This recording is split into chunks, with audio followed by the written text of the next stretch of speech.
This video is brought to you by my new album entitled Dougal's Treats. It's full of hummable melodies, bluesy riffs and the occasional bit of virtuoso flashy stuff as well. If you enjoy bluesy rock guitar with memorable tunes and solos that wail like a banshee, then check out the links in the description. The premium version includes all of the tabs for each tune, videos and jam tracks as well. Thanks for listening. Now on with the show. Hello chaps, welcome once again to John Robson Guitar Tuition. As always, I do hope you're well. Do you remember a few weeks ago a good mate of mine loaned me that Crazy Tube Circuit's unobtainium pedal, sort of a Dumble and a Clon kind of simulation in one pedal. And I had a good old time playing with that and did a review on it, and then when he came to pick that up, he dropped me off a Squier 40th anniversary Telecaster in lovely Sherwood Green, and I did a video on that. And then when he came to pick that up, he brought another little loaner with him, one of these. Single pickup Les Paul Jr. I've never played the real deal of one of these before. I've played plenty of, like, you know, Harley Benton and various other copies, Fazley and stuff, but I've never actually played an actual Les Paul Jr. So I just thought it was time. When he said, do you want to loan it? I thought, well, yeah, that'd be cool. And as you can see, it's one of these 2015 ones that has the motorised tuning thing in the back. Much maligned, and I'll give you my opinion on that and the guitar as a whole once we've heard what it sounds like in a mix.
And as always, you'll find a full tab for that piece of music in both Guitar Pro and PDF formats, along with a clip of me playing it and the jam track I was using as well. All of that is up on my Patreon page. There's the address. Link in the description, as I'm sure you know by now if you're a regular viewer. $3 or roughly £3 a month gets you access to all of these tabs and jam tracks and goodies and extra resources that go along with these YouTube videos. And of course, a massive thank you to everyone who supports me in that or any of the other ways, all of which are also down in the description. So settings I was using there, no surprises. Blue Guitar Amp 1, Mercury Edition on the Vintage channel. Didn't change channels once.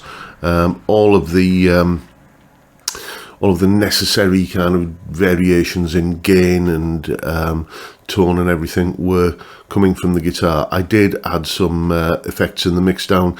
The clean jangly guitar part had a little bit of chorus and delay on it, for example, and just a little bit of room reverb on everything. I tend to always record without those effects and add them as I'm mixing down, as I've mentioned in that series I'm doing on or have been doing on home recording. Anyway, let's have a look at some weights and measures for this guitar. Here it is. We can see a weight of 3.68 kilos and a rather broad-shouldered nut width of 45.8. It's probably a 46mm nut. That's wide. That's something that these guitars were known for. And the single P90 pickup next to the bridge has a DC resistance of 7.8 kilo ohms. You can see there the 1st and 12th fret neck profiles, and it has a 12-inch fretboard radius. So, one of the claims that's often made about guitars like this is that it's all you need. You can do everything just with a single P90 and a volume and a tone control. You don't need, a second pickup, and you don't need even, anything more like a channel switching amp or anything. You can do it all on a single kind of guitar sound just with the controls there. Now that appeals to me because that is how I do like to go from clean to dirty, just using the controls on the guitar. It's much more my preferred way of doing things than having to delve into all kinds of menus and scrolling through stuff and getting lost in the option anxiety that inevitably comes along with having a 12,000 presets at your disposal.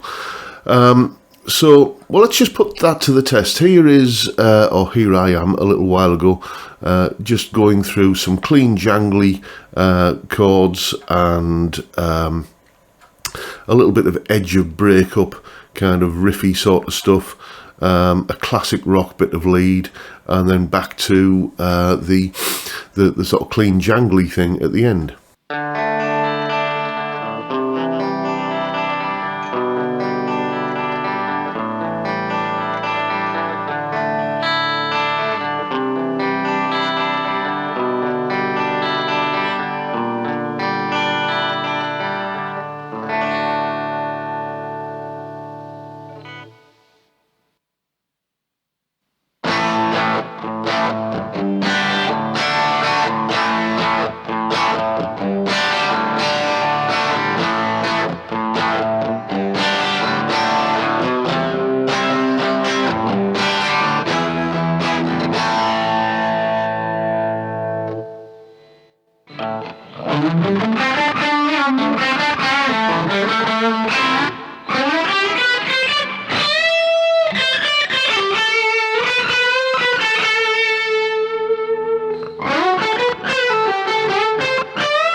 Now bear in mind I've had this guitar less than 48 hours, or well, it's been here longer than that, but it's been out of the case less than 48 hours, and it was just immediately familiar to be able to do that. I'm sure once you make that connection with the guitar and you can you know where your settings are, and you know where to dial things in, that you could be a lot quicker and slicker at going between the sounds that I was able to get there. Is it so? I mean, strictly speaking, it is true. You know, you've got clean, you've got edge of breakup, and you've got crunchy and kind of classic rock lead kind of sounds. So you can do it all with a single guitar, but I do miss that second pickup. I miss that neck pickup, because it's not just one other sound that it gives you, it's two other sounds, because you've got the bridge pickup sound. Well, we've got that on this guitar. You've got the neck pickup sound. Yeah, okay, so we're missing that, but we're also missing the mixed position, like the middle position, like Telecaster or Les Paul middle position, and I do like those different textures. You can get different sounds on this guitar, as you heard there, by using the tone control to kind of give you a more kind of bottom end sound, a more bassy sound. But all that's really doing is giving you a bassier or less trebly sound version of the same sound that you've already got. It doesn't really kind of give you a difference in texture in the same way as you get when you go from a bridge pickup on a Telecaster to the middle position. And as I say, personally, I miss that, but I can understand why people are you know, devotees of the single pickup. It's got that sort of stripped back to basics, minimalist kind of appeal going on, hasn't it? And for some people, it is all they need. The one thing that I really, really didn't like on this guitar, that wider nut width, I wouldn't be a fan of that, to be honest. That's with you. That's not something I would seek out, but it's not something that would be a deal breaker for me. No, the thing that I really, really dislike is this contraption here. I get it. I get why people take these things off. I've tested it out, and I forgot to film it, but trust me, I did the whole kind of let the robots do the work, let the automated thing tune the guitar, and then I checked it with just this Peterson clip-on strobe tuner, and it was close, but it wasn't spot on. You know, so I can get better results tuning with one of these than I can with this. Secondly, you can use these tuning pegs just as regular manual tuners, but they feel like the lumpiest, grittiest, nastiest, cheapest tuners on the cheap and nasty guitar that you can buy for £60 on Amazon. They are not a pleasant tuning experience, and they don't foster a sense of accuracy either, because they feel so gritty. You can kind of just go past where you need it to be and have to back off and do it again. Yeah, I get it why people change these out. And the other thing, and I didn't know this, but I found out when I was tuning, the three bass strings, these three here, you know, you would kind of turn that way to tighten the string and kind of tune up. Yeah, it doesn't do that here. It behaves like, you know, when you've kind of seen some beginner and they put the strings on the wrong way and they've gone round the outside of the post rather than the inside. It behaves like that. You know, I don't know whether it's because the motors all need to kind of have the same kind of direction of turn or whatever, but it really does. You know, it was every time I went to tune this guitar manually, it was, oh yeah, you got to turn it the other way. So you kind of you turn it in the opposite way to what you think on these three strings. These three are fine, but these three, you know, you want to tighten it, you've got to kind of go that way. You want to kind of tune up and tighten the string. You want to slacken it, rather, you got to go that way, tighten it. Basically, it goes the opposite way to what you think. You can tell I'm confused even talking about it now. So those would definitely be destined for the recycle bin, I think. Not a fan of those at all. But I have had fun playing that guitar. You know, it does you good to kind of get back to playing on a guitar where it's just, you know, there's nowhere to hide. You can't play the same lick multiple times and just, oh well, I'll go to the neck pickup the next time I play that lick and it'll sound subtly different. And no, you know, you've got to be, it makes you think perversely in a more musical way and be more inventive, because you can't, you know, you can't sort of disguise your lack of imagination with, you know, going to a different setting on the guitar, because there aren't any, basically. So there it is. That is my my first ever play of a genuine Gibson Les Paul Jr. Make of it what you will, and that is the video for today, folks. Hope you've enjoyed it and found it entertaining and useful and informative in some small way. And if that's the case, please hit the subscribe button and the notification bell if you haven't already done so. Why not drop me a like as well while you're at it?